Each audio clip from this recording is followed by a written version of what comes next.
Naam, assalamu alaykum warahmatullahi wabarakatuh. Naam, leo tupo ndani ya Masjid Sham, tupo na imamu mkuu wa Masjid Sham. Inshallah, alhamdulillah tumeweza kuiswali swala ya Eid al-Fitr. Naam, alhamdulillah. Labda kuna mawili kidogo matatu, tumsikilize imamu wetu kitu gani ambacho anatuambia, anaonaje Eid ya leo, anazungumzia nini Eid ya leo, anawashauri kitu gani waislamu wafanye, vipi hutuba ya leo inasemaje. Naam Sheikh, salamu alaykum warahmatullahi. Wa alaykum salaam warahmatullahi wabarakatuh. Naam, labda Sheikh unaweza kutuambia kwa uchache vipi kuhusiana na hutuba ya leo, unaionaje hutuba ya leo katika Masjid Sham?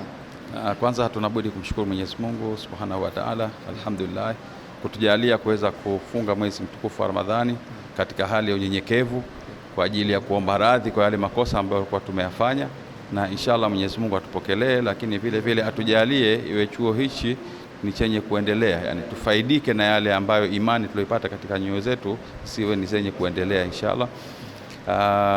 Hutuba leo ilikuwa ni nzuri kwa sababu hutuba leo imetuonya kwamba tusifanye maovu katika kipindi hichi cha mwezi mtukufu katika kipindi hichi cha Eid al-Fitr, lakini vile vile ni kwamba kile faida tulikuwa tumeipata katika ucha Mungu basi tuendelee kuwa nayo ili isiweze kuharibika ile imani ambayo tulikuwa tumeipata.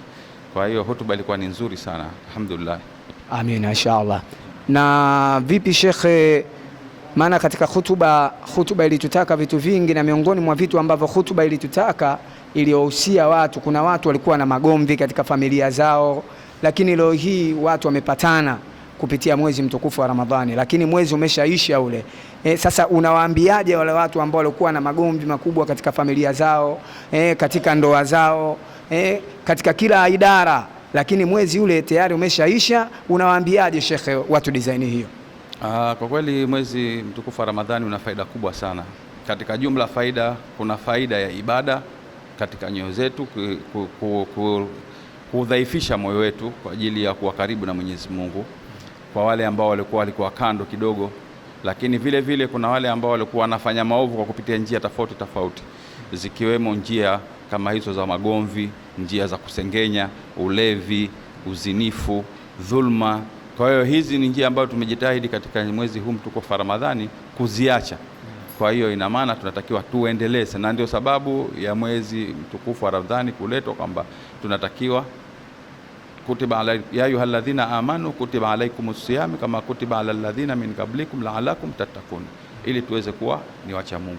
Kwa hiyo ucha Mungu utakaopatikana sio upatikane ndani ya mwezi wa Ramadhani, tofauti na watu wengi tunavyotafsiri kwamba ucha Mungu patikane ndani ya Ramadhani tu, ukimalizika Ramadhani hakuna tena ucha Mungu. Hii sivyo.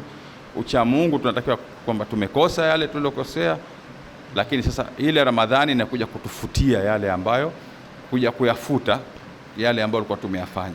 Kwa hiyo tusirudie tena. Kwa wale walikuwa ni walevi waache, walikuwa ni wazinzi wazinifu waache, walikuwa ni dhulumati waache, walikuwa ni wagomvi baina ya familia. Kwanza jambo moja ni baya sana katika ugomvi, kwa sababu ugomvi mara nyingi sana unaendesha fitna katika mazingira ya koo.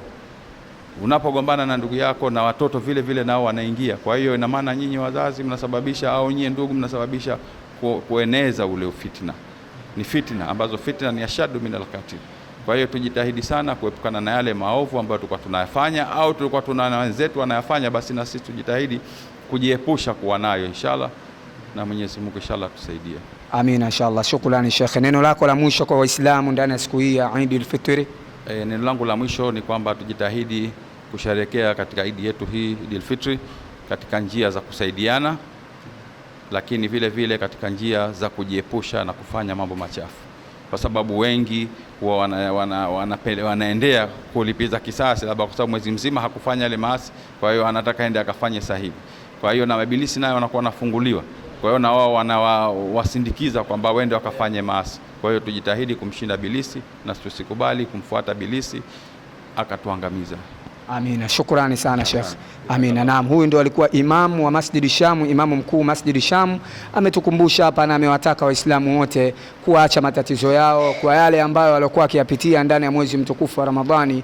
Tatizo zao, kasoro zao walivyozimaliza, basi inshallah waendeleze wema ule. Kadhalika wale ambao walopitiwa kidogo kutokana na ulevi, kucheza kamari, wazinifu, wengi waliacha kutokana na mwezi mtukufu wa Ramadhani, lakini insha Allah mwezi ule tayari umeshaisha na imamu anawahusia kwamba basi wasiendelee tena kule, kwani yule bwana Sheitani laanatullah tayari ameshafunguliwa minyororo na ana hasira kweli kweli na ana nguvu kweli kweli. Hao ni maneno mazito kabisa na usia mzito kutoka kwa Imam Masjid Sham. Lakini vile vile nikitazama hapa tunaye Bilali wetu, tunaye Bilali Masjid Sham, naye nikimwona alhamdulillah amependeza kweli kweli, amevaa mafta amependa. Asalamu alaykum warahmatullahi wabarakatuh. Vipi hali Sheikh? Alhamdulillah. Naam, alhamdulillah. Eid Mubarak Sheikh. Taqabbalallahu minna minkum. Amina. Sheikh, na wewe labda nirudi kwako kidogo, tupo ndani ya furaha, hutuba tumeisikia.